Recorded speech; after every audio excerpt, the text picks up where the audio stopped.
Komets Corner is presented by Lee's Famous Recipe.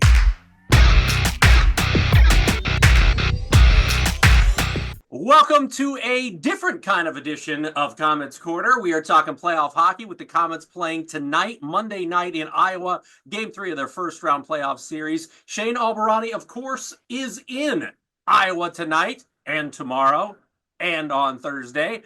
He's joining us now via Zoom to talk Komets hockey here in the postseason. And Shane, excited to be in Iowa, I imagine, for the third game in 4 nights for this Komets team. Yeah, it was a quick turnaround. We didn't have much of a holiday there on Sunday. We all met up at Coliseum about 1 o'clock yesterday and headed out about 1:30. So we were able to get here relatively early last night. And as you can see, the guys are on the ice right now for morning skate, getting ready for game number 3.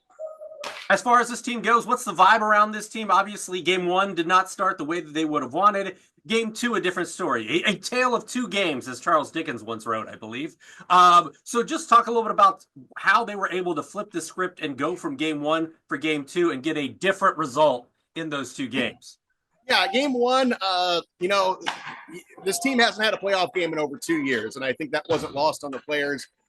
So they came out, really kind of flying around for the first 4 or 5 minutes. And it was one of those games where, I could tell if we don't score the first goal, we're going to be in trouble because we've got all this momentum, actually outplaying them over the first 5 minutes. And then Iowa scores on a play that was offside, but nothing we can do about that, but it was still a goal. And then you give up another one and you were unable to reclaim that momentum. And I knew we were in trouble there. And then going into the third period, it was great. We had a power play, able to score. And so the rally could begin. You managed to get a couple more on the board, but you give up a shorthanded goal, another power play goal. So, I've been saying that, power play chances and all that stuff diminish in the playoffs, but it kind of proved me wrong. In the first 2 games, there's a lot of power plays for both teams. But, you can't give up a shorthanded goal, especially when you're trying to rally. So I think a lot of lessons were learned just in those 24 hours. The Komets came out in game number 2 and played like they thought they were going to play in game number 1. They pretty much dominated from the get-go, even though they gave up that first goal again on a power play, but then they just took over. And, having Jack Dugan have a 4-point night, 2 goals, 2 assists. Alex Albahrani had another goal. So the guys who you are counting on going into the playoffs are producing, and that's fantastic. I want to talk about special teams. I'm glad you mentioned that because the Komets have 4 power play goals in 2 games. 4 power play goals for the Komets, but the penalty kill has given up 3 goals. Iowa's got 3 power play goals. So what have you seen from the Komets power play that's working, and what do they need to shore up on the penalty kill going forward to be more effective on the PK?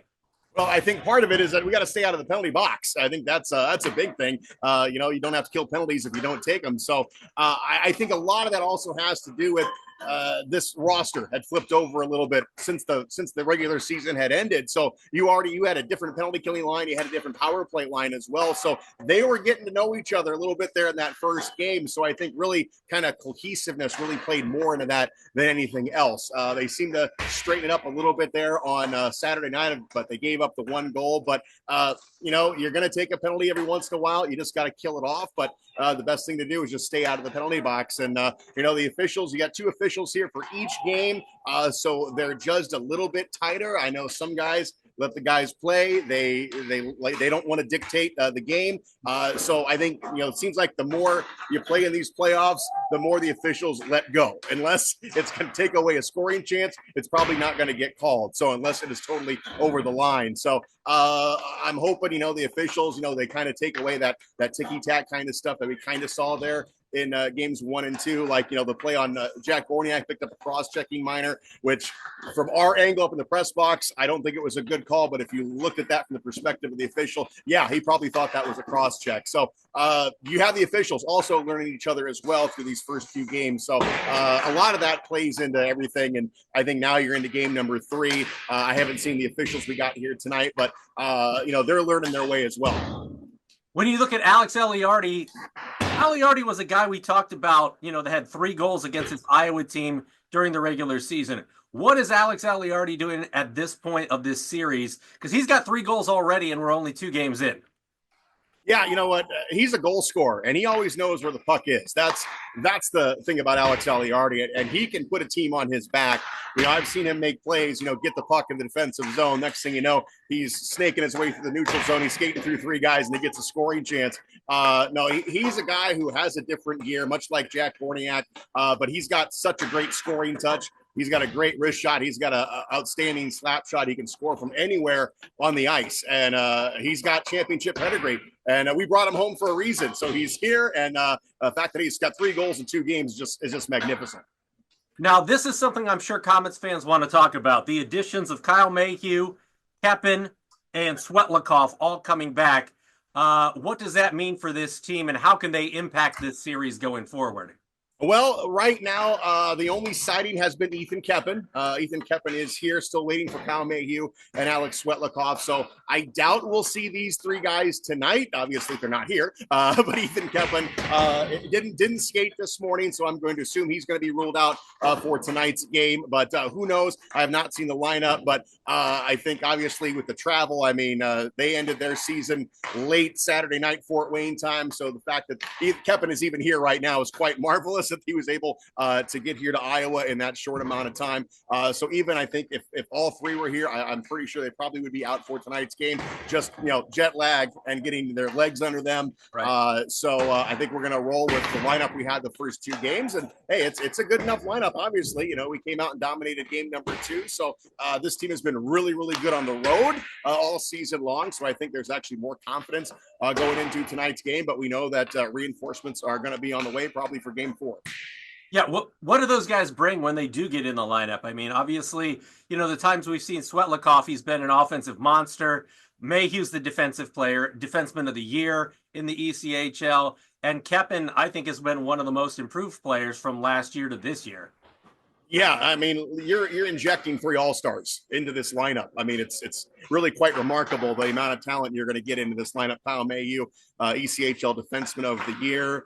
Ethan Kepin, he's a guy who had 2 call-up to the AHL. He was a point-a-game player for the Komets. And Alex Svetlikov, another guy who can change games. We have seen that in his brief time here in Fort Wayne and at this level in the ECHL. So, yeah, no, it is an incredible injection of talent. I'm glad we get him here early on in the series, and hopefully, we'll get a win here tonight, and those guys come back, and we can take a 3-1 lead going into game number 5. But this Iowa team, I think they know that these guys are coming down, obviously, so they're going to be out for blood tonight to take that series lead. So this is going to be a really, really good game tonight. When you take a look at the goaltending, Brett Brochu has been in goal the past couple of games. Any chance we see Nathan Day over the next couple of days? Because he obviously played well in the limited time that we saw him, especially following the Connor Unger injury. Yeah, it's possible. I think Nathan Day, his resume already shows that he can do it at this level. Brett Brochu is obviously your number 1, but I think it's just going to come down to how Brett Brochu feels. He's your guy. So, with all the travel and these games stacked up back to back, we already saw Iowa. They're trying to figure out who their starter is. They went with McClellan on the first game, and then Rousseau for game number 2. So I'm expecting we're going to see McClellan here the rest of the series because they're at home the next 3 games. But I think it'll be up to Brett Brochu whether he is going to continue on. But obviously they're not afraid to throw Nathan Day out there, but I think it's Brett Brochu's net, and I think it's going to be up to him. What's going to be the biggest key in your mind tonight? Obviously, this is a pretty crucial game, having split the series in Fort Wayne and having the next 3 in Iowa. Komets need to win at least 1 in Iowa to send it back here. Yeah, you know what? They just got to get the lead.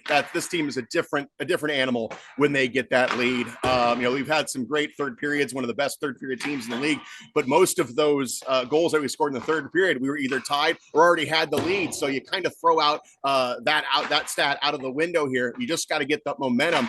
And I think if we score the first 2 goals of the game, I think it's going to be just monumental going forward and for the rest of this series. So it's a momentum swing here in the playoffs. mean, it changes so fast.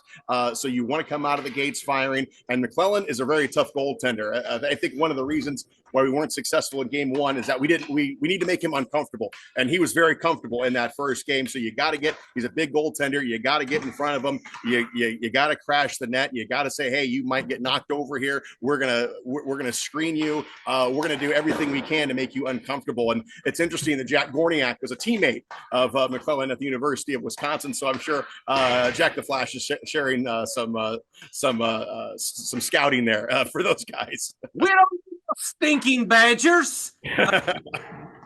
Going forward, my last question: what are you most looking forward to about this series being in Iowa, about the next 3 games, and specifically tonight? Like, what are you really excited about and looking forward to? I'm excited just to see this team come out and fire away and put some goals up on the board. You don't want to give these guys any hope. I mean, that's what you want to do. I mean, especially in the playoffs, that's what you want to do. You want to stomp out any hope that the other team has.